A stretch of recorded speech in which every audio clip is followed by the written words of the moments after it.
Welcome to KR engineering and career guidance YouTube channel.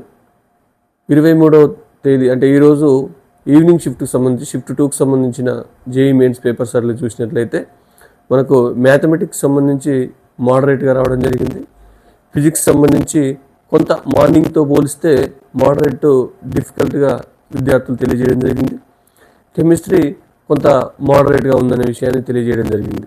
ఓవరాల్గా మనకు evening shift కూడా moderate to tough అనే విషయాన్ని తెలియజేయడం జరిగింది. అంటే ఓవరాల్గా ఈ 6 పేపర్స్లో ఆల్మోస్ట్ ఒక 2 పేపర్స్ తప్ప మిగతా 4 కూడా మనకు మోడరేట్ టు టఫ్గానే ఉన్నాయి.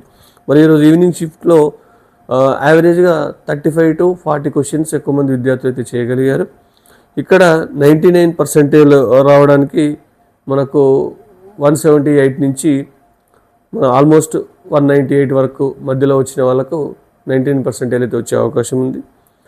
ఇక్కడ కూడా మనకు దాదాపు 140 నుంచి 145 మధ్యలో వస్తే సేఫ్ స్కోర్గా భావించవచ్చు. అంటే ఏదో ఒక లోయర్ NIT, IIIT, GFTలో ఏదో ఒక బ్రాంచ్లో జాయిన్ అవ్వచ్చు. Thank you.